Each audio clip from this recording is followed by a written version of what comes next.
Pemirsa, Rakornas PDIP di Kemayoran, Jakarta Pusat memasuki hari terakhir, dan untuk mengetahui apa saja kegiatan dari Rakernas PDIP di hari terakhir ini, kita bergabung dengan Sadrina Evanali dan juru kamera Budianto dan Ricky Rusdiana di G-Expo Kemayoran.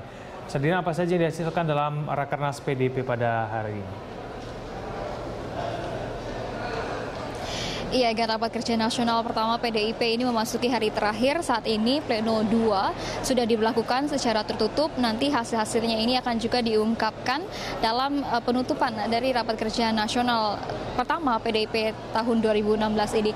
Dari sejak kemarin ini ada sejumlah pembahasan yang nantinya mungkin dimunculkan dalam hasil-hasil dari rapat kerja nasional pada pertama PDIP ini. Yang pertama adalah gagasan diberlakukannya kembali garis besar haluan negara ataupun GBHN versi PDIP, di mana menurut dari PDIP di sini diperlukan adanya perencanaan pembangunan pemerintahan Indonesia selama 50 sampai dengan 100 tahun, sehingga adanya visi misi dari program-program kerja jangka panjang. Sementara itu dengan adanya GBHN ini, pemberlakuan antara program kerja dan juga sinergitas antara pemerintah daerah dan juga pusat ini juga akan terlaksana, baik dari bidang sosial, ekonomi, politik, kebudayaan, dan juga ketatanegaraan. Namun jika GBHN ini akan diberlakukan oleh PDIP, satu hal yang penting harus diketahui bahwa MPR ini tidak menjadi kewenangan yang lebih tinggi dari Presiden dan juga Wakil Presiden. Dan untuk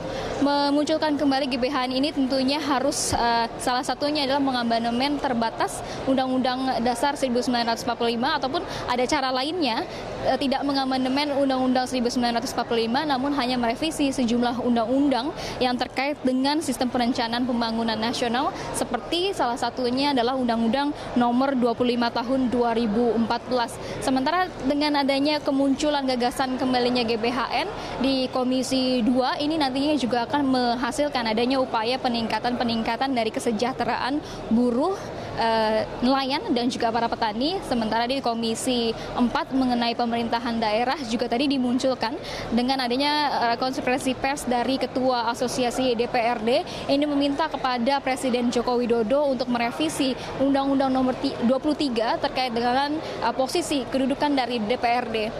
Egan.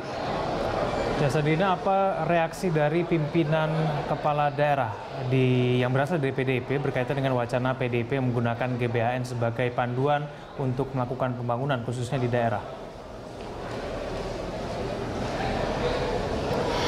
Ya, Egan, ini tadi sebenarnya sekali ada Ganjar Pranowo dari Gubernur Jawa Tengah dan juga Tri Risma hari ini Wali Kota Surabaya menanggapi ataupun mendukung dengan adanya kemunculan kembali gagasan dari garis besar haluan negara.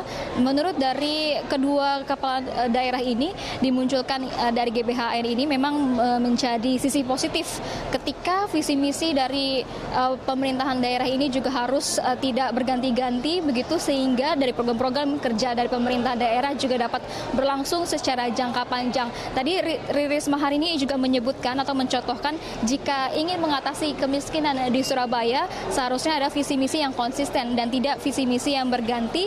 Dengan adanya pemimpin yang baru berarti harus berganti pula visi misinya, dan ini juga akan mengurangi ataupun menjadikan kemunduran dari keberhasilan untuk mengantisipasi atau mengatasi dari kemiskinan. Dan berikut adalah pernyataan dari kedua kepala daerah, yaitu Ganjar Pranowo dan juga Tri Risma hari ini. Ke depan itu, gubernur, kepala daerah, even presiden sekalipun, itu sudah ada guidance-nya bagaimana roadmap Indonesia ini akan berjalan. Kepala daerah, bupati, wali kota, gubernur, termasuk presiden, itu hanya bagaimana cara kamu melaksanakan. Bukan membuat visi misi sendiri yang tiap hari, tiap tahun dirubah terus. Maka bengkok ke kanan, bengkok ke kiri, bahkan ada yang balik kanan lagi, itu nggak bisa. Maka sebenarnya semacam GBHN yang diomongkan oleh Rakernas ini adalah memberikan satu rel, memberikan satu frame, agar siapapun yang terpilih pada saat itu bisa melaksanakan step by step dengan tingkat-tingkat capaian itu. Ada beberapa administrasi tentang pengelolaan keuangan. Jadi seperti kenapa serapan DAK itu rendah, karena sering sekali juknis dari kementerian itu datangnya terlambat. Jadi kita daerah kan nggak ada kesempatan untuk kan butuh waktu tender, kemudian juga pelaksanaannya.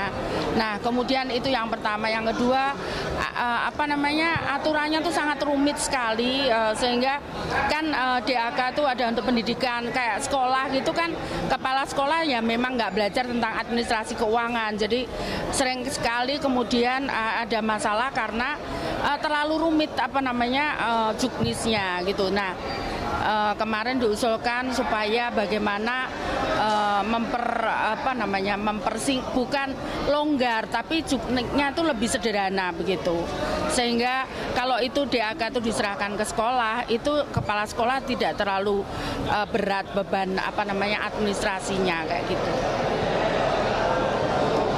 Selain itu, Egan, terkait dengan pidato pembukaan yang disampaikan oleh Ketua Umum PDIP Megawati Soekarno Putri, dari Menteri Sekretaris Negara Pratikno ini mengatakan bahwa ada cara pandang yang sama antara Megawati Soekarno Putri dan juga Presiden Joko Widodo. Ini terkait dengan adanya pembahasan visi misi dari pembangunan pemerintahan yang harus jangka panjang. Dan dari Menteri Sekretaris Negara Pratikno juga mengharapkan kepada pemerintah untuk tidak hanya memikirkan pembangunan visi misi jangka pendek, tapi juga memikirkan visi misi jangka panjang. Dan berikut adalah pernyataan dari Menteri Sekretaris Negara Pratikno.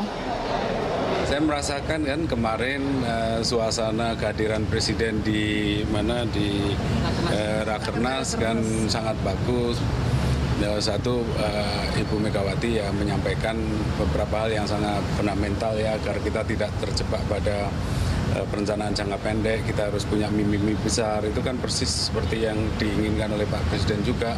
Kita harus punya perencanaan jangka panjang, itu kan juga persis yang disampaikan oleh Pak Presiden juga. Dan juga bahwa pemerintah harus berperan aktif, pemerintah harus hadir, ya itu sama kan, adanya sama.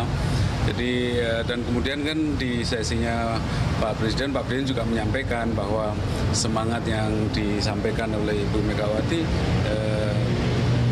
telah dilaksanakan, telah menjadi semangat juga bagi pemerintah. Jadi semangat untuk pemerataan ya, melalui pembangunan infrastruktur, penyamaan harga yang terjangkau di seluruh pelosok Nusantara. Saya very nice. Kalau di pidatonya Pak Presiden tidak menanggapi soal BUMN itu, kalau di luar itu Pak Presiden ada tanggapan soal nggak tahu. Soal BUMN? Tidak, saya tidak pernah mendiskusikan itu. Rapat Kerja Nasional PDIP yang pertama di tahun 2016 ini rencananya akan ditutup pada pukul 1 siang ini. Nantinya juga direncanakan Ketua Umum PDI Perjuangan yaitu Megawati Soekarno Putri akan memberikan sambutan penutupnya dalam Rakernas hari ini. Demikian, Egan, kembali ke Anda. Baik, kita tunggu nanti apa kira-kira yang akan disampaikan oleh Megawati Soekarno Putri dalam sambutannya. Terima kasih Sadrina Evanalia langsung dari J-Expo Kemayoran.